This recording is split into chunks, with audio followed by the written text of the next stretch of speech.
오늘은 출애굽기 4번째 시간입니다. 첫 번째 시간에 우리 구원의 워밍업이라는 제목으로 설교 말씀했고, 두 번째는 하나님의 관여라는 제목으로 출애굽기를 보았습니다. 지난주에는 포기하지 않는 믿음이라는 주제로 하나님 말씀 전했고, 오늘은 하나님의 품이라는 주제로 하나님의 말씀 전하도록 하겠습니다. 속담에 품 안에 자식이라는 말이 있지요. 품 안에 있을 때 자녀가 부모의 뜻을 잘 따른다는 의미입니다. 자식이 부모의 품에 있을 때는 사실 마음이 너무 편하죠. 부모가 먹여주고 입혀주고 재워주고 세상 걱정 없이 살아갑니다. 우리 청년들은 부모의 품을 지금 다 떠났죠? 네. 보통 품이라 하는 기간은 사춘기 전까지를 의미하는데요. 자녀가 어떤 품에서 살아왔는지가 매우 중요합니다. 그 이유는 어릴 적 부모의 교육이 그 이후 삶의 인격과 품격을 좌우하기 때문입니다. 성도에게 있어서도 마찬가지죠. 신앙생활을 하면서 하나님 품 안에서의 경험이 한 사람의 삶의 가치와 신앙의 척도를 좌우합니다. 성도라면 누구나 하나님의 품을 경험하게 되는데, 그런데 대부분 그곳이 오늘 모세가 경험한 광야라고 일컬어집니다.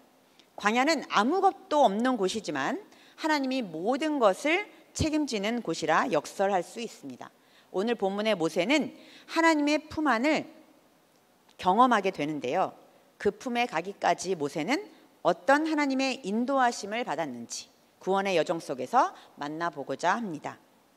먼저 모세는 폼나는 인생에서 하나님의 품으로 인도함을 받습니다. 11절을 함께 보겠습니다. 시작. 모세가 장성한 후에 한 번은 자기 형제들에게 나가서 그들이 고되게 노동하는 것을 보더니 어떤 애굽 사람이 한 히브리 사람 곧 자기 형제를 치는 것을 본지라. 모세가 장성한 후에는, 이 시간은 도대체 모세가 몇 세일까요? 몇 세일까요, 여러분? 사도행전에 나와 있어요. 7장 22절, 23절을 보겠습니다. 모세가 애굽 사람의 모든 지혜를 배워 그의 말과 하는 일들이 능하더라. 나이가 40이 되매 그 형제 이스라엘 자손을 돌볼 생각이 나더니. 고대 이집트 왕궁의 문헌을 보면 왕족 자녀의 교육은 어릴 때부터 시작되어 보통 12년 정도 받은 것으로 나옵니다. 사춘기 전까지의 교육이죠. 모세는 오랫동안 애굽의 리더로서 교육받고 자랐습니다. 사춘기를 지나고 40살이 될 때까지 애굽에서 있었죠. 그는 특별한 특채 인생을 누리면서 성장했습니다. 히브리인이지만 애굽의 왕자였습니다. 외적으로 볼 때는 이스라엘을 구원할 수 있고 민족의 구원자가 될 수 있는 조건을 갖춘 듯합니다. 여기에서 모세를 보면 굉장히 진취적이고 행동파임을 엿볼 수 있습니다. 40세에 장정이 된 모세는 자신이 히브리인의 정체성을 가지고 애굽의 억압에서 자기 백성을 구원할 수 있는 패기로 가득 차 있습니다. 그런데 여기서 한 가지 의심이 드는 부분이 있습니다.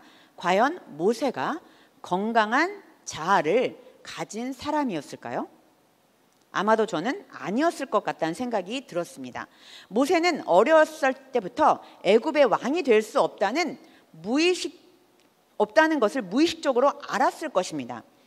왜냐하면 어릴 적 하나님의 은혜로 애굽의 왕자가 되었지만 자신의 어머니로부터 히브리 정신을 계속 이어받았죠. 보통 이민자들을 보면 잘 알 수 있는데요. 이민자들은 자신이 다른 나라에 살지만 한국 사람의 외모를 가지고 있죠. 그래서 그의 자녀들은 불완전한 정체성을 가지고 살아갑니다. 특별히 선교사 자녀들에게 많이 나타나는데요. 총회에는 선교사 자녀들을 위한 교육과 지원을 하는 부서가 있습니다. 거기에 담당하고 있는 저희 후배가 있는데 그 후배 이야기를 들은 적이 있습니다. 그들은 많은 능력을 가지고 있음에도 불구하고 정신적으로 우울하거나 사회에 적응을 잘하지 못하고 있다는 이야기를 들었습니다. 왜 그럴까요? 그들은 기본적으로 2개 국어나 3개 국어를 하는 언어 엘리트들입니다. 그리고 외국 문화에서 성장하여 굉장히 개방적이고 수평적 사고를 가진 자들입니다. 그런데 우리나라의 조직에 들어오는 순간 폐쇄적이고 수직적 구조를 가지고 있는 우리나라 구조에서는 굉장한 문화 충격과 정체성의 혼란을 겪어 힘들어한다고 했습니다. 모세 또한 이러한 부분이 분명 있었을 것입니다. 본인이 히브리인이지만 왕자가 될 수 없을 것 같다는 무의식적인 계속 괴로움에 속했을 것입니다. 그러나 자신이 구원할 자라는 것을 인식하고 있었기 때문에 굉장한 혼란 속에서 자아가 성장되었을 것으로 여겨집니다. 자신은 뼛속까지 히브리 민족인 것을 알았습니다. 왜냐하면 그의 어머니가 계속 모세를 키웠기 때문이죠. 그래서 이 불완전한 이 심리적 상태가 본문과 같은 행동을 하지 않았나 살펴봅니다. 12절 보겠습니다. 좌우를 살펴 사람이 없음을 보고 그 애굽 사람을 쳐 죽여 모래 속에 감추니라. 어떻습니까? 자신의 동족에게 해를 가하는 애굽의 사람을 보고 바로 죽입니다. 살인을 하게 됩니다. 그런데 이 모세가 애굽 사람들에게 굉장한 환호와 인정을 받아야함에도 불구하고 그 다음 날에 반대의 모습을 보여줍니다. 자신의 동족에게조차 미움을 받습니다. 애굽 사람을 쳐 죽인 후에 다음 날 자신의 동족끼리 싸우는 모습을 보고 말리면서 잘못한 사람을 꾸짖자 그 사람이 오히려 모세를 비꼬며 이야기하죠. 14절입니다. 그가 이르되 누가 너를 우리를 다스리는 자와 재판관으로 삼았느냐? 네가 왕이냐? 우리의 왕이냐? 하고 얘기하는 거죠. 내가 애굽 사람을 죽인 것처럼 나도 죽이려느냐? 모세가 두려워하여 이르되 일이 탈로 되었도다. 그런데 저는 여기서 모세의 미숙함을 보게 됩니다. 히브리인이었지만 구사일생으로 운 좋게 애굽의 왕자로 폼나는 인생을 살아온 것 같았지만 늘 불안하고 외로운 자였다는 것을 미뤄 짐작할 수 있게 됩니다. 하나님의 백성이었지만 하나님의 품 안에서 사랑과 교육을 받지 못한 외로운 인생이었습니다. 그래서 모세는 자신이 그동안 배웠던 대로 좌우만 살피는 행동을 하게 된 것이죠. 12절 읽었지만 좌우를 살펴 사람이 없음을 보게 됩니다. 이 좌우라는 것은 진짜 모세가 보아야 할 것들을 보지 못한 모습입니다. 좌우의 눈치를 보는 것이 아니라 오히려 진짜 보아야 될 것을 봐야 하는데 자신의 정체성이나 하나님이 자신을 구원하시고 생명을 주신 분임을 알아야 하는데 옆과 옆을 보면서 계속 눈치를 보는 인생을 살게 된 거죠. 왕궁에서의 삶도 모세는 생각보다 어려웠을 거라고 짐작합니다. 사랑하는 성도 여러분, 또 한몸 공동체 여러분, 우리는 살면서 폼나는 인생이 목적일 때가 많이 있습니다. 이 정도면 되지 생각할 때가 있습니다. 이 정도 학력, 이 정도 커리어, 이 정도 재산, 이 정도면 만족해야지. 욕심 많은 인생도 많지만 이 정도면 괜찮지 하고 옆을 보면서 자신의 삶에 대해서 만족하는 인생도 많습니다. 그러나 우리는 좌우를 살피는 인생이 아니라 위를 바라보아야 하는 인생입니다. 성도는 폼나는 인생을 살라고 부름받은 인생이 아닙니다. 하나님의 품 안에서 사랑받고 훈련되어 하나님의 큰 뜻을 이루는 비전의 사람으로 부름받은 인생임을 잊지 않는 우리 모두가 되기를 주님의 이름으로 축복합니다. 이제 모세는 하나님의 품으로 들어갑니다. 그러나 현실적으로 그동안 최고의 특권을 누리며 살아왔던 애굽 왕궁을 떠나 살아가는 것은 쉽지 않습니다. 한 번의 실수로 도망자 신세로 전락하게 됩니다. 15절을 보겠습니다. 바로가 모세를 죽이고자 하여 찾아다니자 모세는 미디안 땅으로 도망갑니다. 이 구절을 보면요, 바로가 모세를 항상 보고 있었다는 생각을 항상 하게 됩니다. 어떻게 한 번 실수하자마자 자신의 아들인데 죽일 생각을 하냔 말이죠. 애굽의 왕자를 죽일 생각을 하게 되죠. 미디안은 가나안 땅 동남쪽에서 애굽 이전까지 펼쳐져 있는 광야 지역입니다.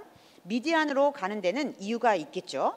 모세가 40년 동안 하나님의 품 안에서 사랑받고 교육받는 시간입니다. 우리 미디안 광야를 살짝 보여주세요. 네, 저 노란 부분이 미디안이에요. 예, 보이시죠? 예, 위로 올라가면 동남쪽으로 올라가면 북쪽으로 올라가면 이제 이스라엘이고 왼쪽 위로 보면 이제 애굽에서 탈출한 거죠.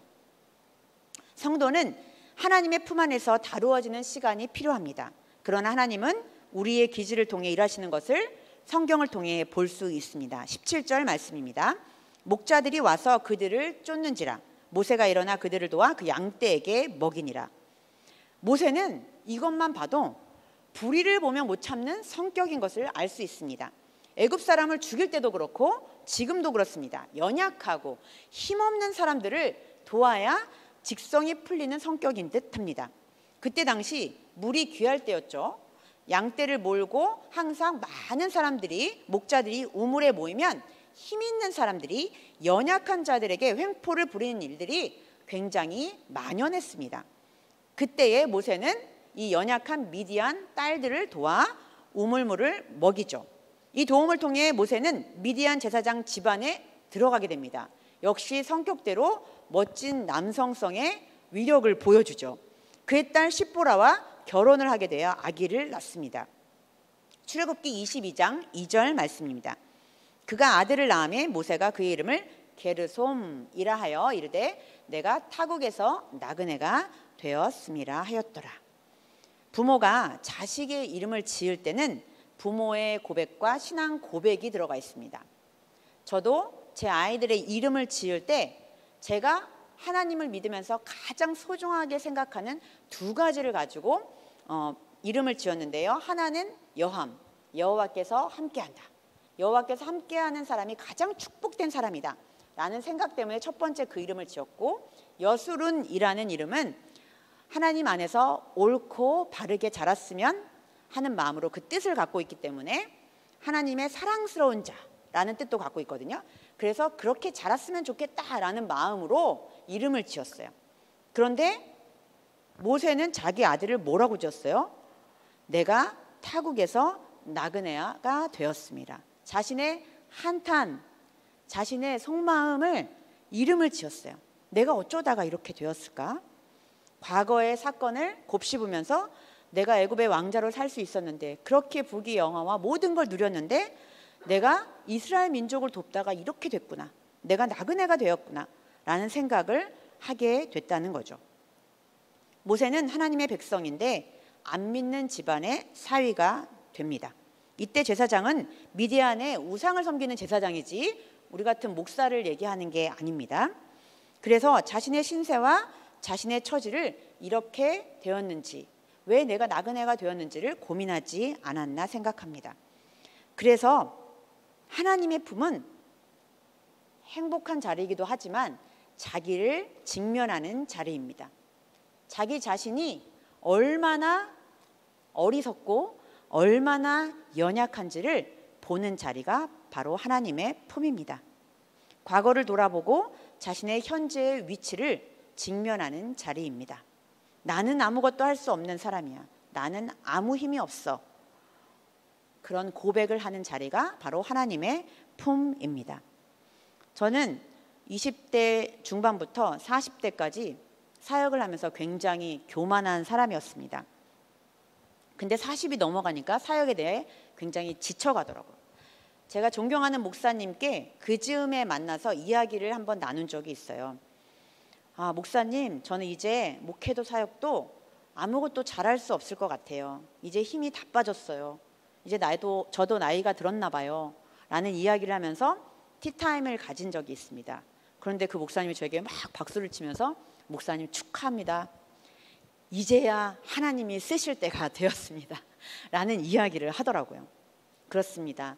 우리가 할 수 없다라고 하는 그때가 바로 하나님의 절묘한 타이밍입니다. 그래서 하나님의 품은 자기를 직면하는 자리이지만 하나님이 쓰시기를 시작하는 자리입니다. 그러나 이 광야 하나님의 품은 하나님을 기다리는 자리입니다. 하나님이 왜 이 사람들을 직면하게 하시고 하나님의 품으로 이끌어 오셔서 자신을 직면하게 하고 기다리게 하시고 하나님이 교육하고 훈련하게 하시는 걸까요? 바로 하나님이 하나님의 사람을 세우셔서 세상을 구원하시기 위한 메시지입니다. 출애굽기는 구원의 포인트가 있다고 말씀드렸죠. 역시 모세를 통해서 하나님의 백성들을 구원하고자 하는 하나님의 놀라운 계획이기 때문입니다. 25절 말씀을 보겠습니다. 하나님이 이스라엘 자손을 돌보셨고 하나님이 그들을 기억하셨더라. 하나님은 이 땅의 고통 가운데 함께 계시며 하나님의 사람을 세우실 때까지 기억하고 기다리십니다. 모세는 하나님의 품 안에서 길러지고 자기를 직면하고 하나님을 기다리는 훈련을 받습니다. 나중에 이스라엘 백성들이 가나안 땅에 들어가기 전에 돌아다녔던 주 무대가 바로 어디였을까요? 미디안 광야였습니다. 모세는 그냥 처음 마주한 광야를 정처 없이 무려 40년간이나 헤맨 것 같았겠죠. 계속 기다림의 일상으로 보였겠죠. 아, 내가 이렇게 아무것도 없는 곳에서 난 뭘 하고 있는 거야? 이 시간이 언제 끝날까? 라고 계속 기다렸겠죠. 근데 하나님의 신비로운 품에서 그의 손길을 통해 광야 구석구석을 샅샅이 정탐하며 속속들이 경험하게 됩니다. 아마도 모세는 이스라엘 백성과 광야를 지날 때 전에 와봤던 곳이야. 내가 양들을 치면서 내가 여기에서 낮잠을 자고 여기에서 물을 먹었던 곳이야. 아, 여기에선 이렇게 하면 안 돼. 여기에서는 절대로 발을 디뎌서는 안 돼. 굉장히 뱀이 많이 나오는 곳이야. 막 이러면서 이야기를 했겠죠. 바로 모세는 하나님의 품을 이스라엘 백성들과 함께 기억하였을 것입니다. 설교를 준비하기 전에 한 통의 전화를 받았습니다. 저는 설교하기 전에 이런 경험과 사건들을 많이 접하게 되는데요. 중2 아이들 때문에 힘들다는 통화였습니다. 아이를 키워보면서 저는 3번의 광야를 지났습니다. 저의 경험으로 집사님께 조언을 하니 집사님이 바로 그 말에 공감하며 그 말에 따르겠다고 감사하다고 전화를 끊었습니다. 이처럼 경험만큼 힘 있는 공감은 없는 것 같습니다. 모세가 40년 동안 이스라엘 광야에서 이끌 수 있었던 힘이 바로 무엇이었을까요? 40년 동안이나 광야 생활을 한 사람이었기 때문이었을 것입니다. 설교를 할 때마다 저에게 오는 사건과 사람들이 피곤한 게 아니라 너무 소중한 삶의 예화들입니다.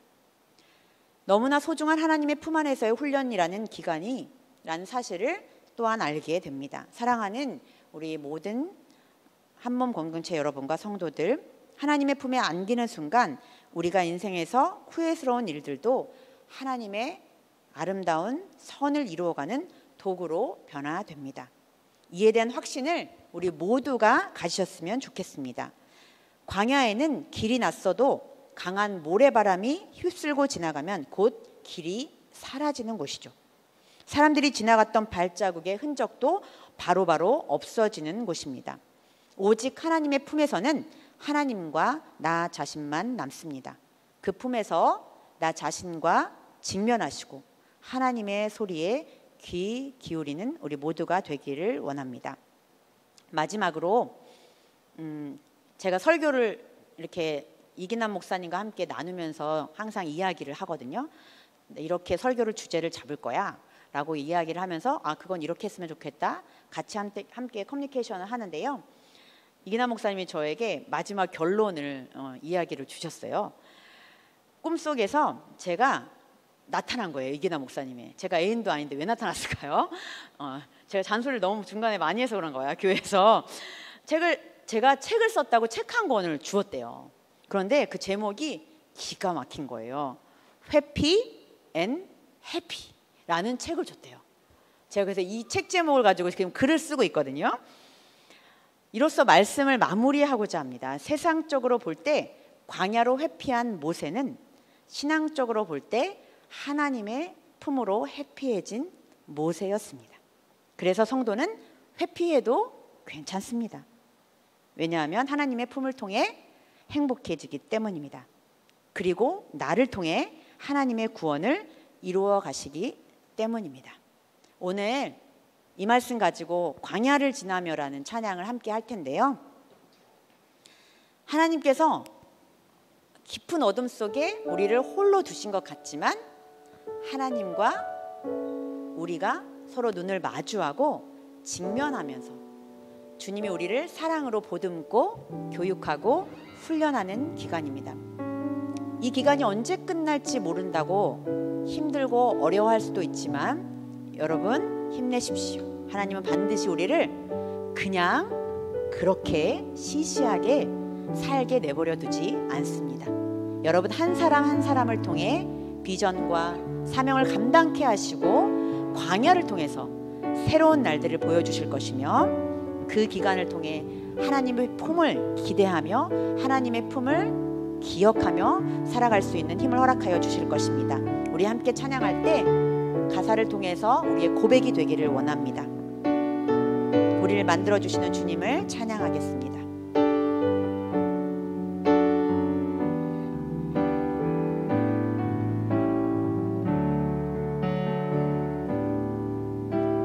왜 나를 깊은 어둠 속에 홀로 두시는지 어두운 밤은 왜 그리 길었는지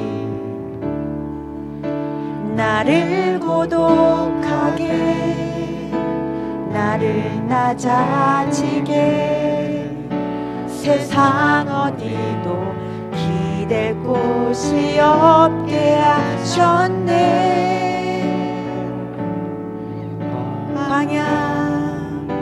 광야에 서 있네. 주님만 내 도움이 되시고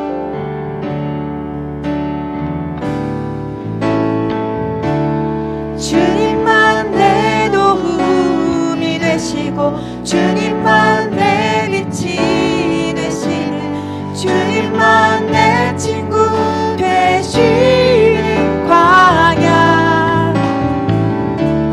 주님 손 놓고는 단 하루도 살 수 없는 곳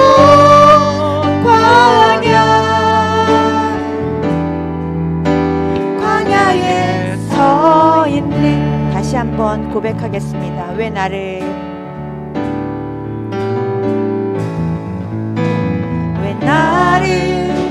깊은 어둠 속에 홀로 두시는지 어두운 밤은 왜 그리 길었는지 나를 고독하게 나를 낮아지게 세상 어디도 기댈 곳이 없게 하셨네.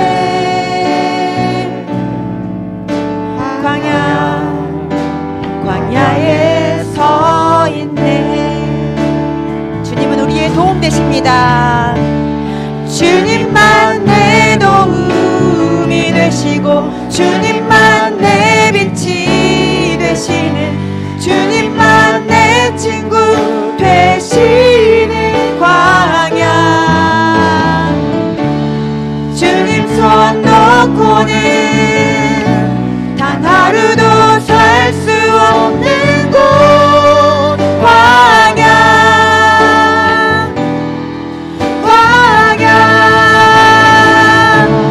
주께서 나를 사용하시려 나를 더 정결케 하시려 나를 택하여 보내신 그곳 광야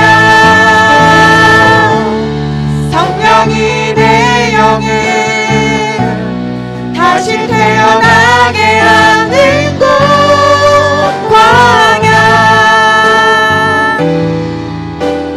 광야에 서 있네. 주께서 나를 사용하시려 주께서 나를 사용하시려 나를 더 정결케 하시려 나를 택하여 보내신 그곳 광야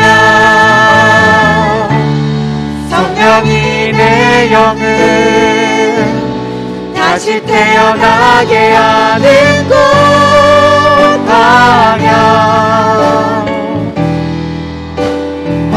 나에 서 있네. 우리 함께 기도하겠습니다. 지금 이 시간이 우리에게 지루하고 어렵고 고독할 수 있는 시간이지만 이 시간이야말로 하나님이 우리를 도우시고 우리를 새로운 모습으로 태어나게 하는 그곳입니다. 우리 함께 주님 함께 해주셔서 감사합니다. 주님만 내 도움이 되십니다 고백하는 하나님께 영광 돌리는 기도가 될 수 있도록 주님 함께 기도하겠습니다. 하나님 아버지 감사합니다. 축복하여 주시옵소서. 인도하여 주시옵소서. 주님만 내 도움이 되시고 주님만 내 빛이 되시는 주님을 찬양합니다. 아버지 하나님 광야에 서 있을 때에 아버지 웃음에 도와주시고 아버지 우리 가운데 축복해 주시옵소서.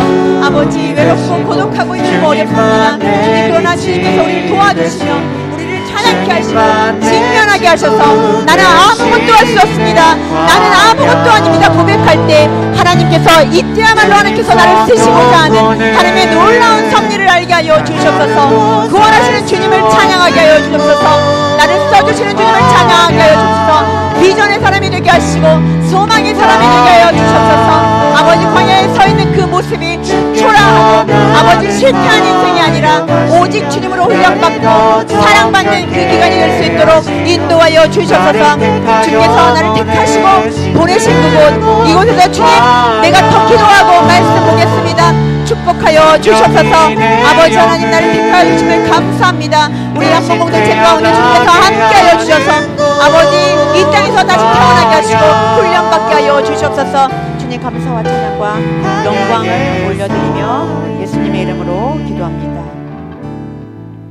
인생의 광야를 지나는 자들이 있습니까? 주님께서 그들에게 자신을 직면하게 해주시고 하나님을 바라보게 하옵소서. 끝없는 기다림 속에서 주님께 귀 기울여 나를 택하시고 이 땅을 구원하시는 하나님만 바라보게 하옵소서. 예수님의 이름으로 기도합니다. 아멘.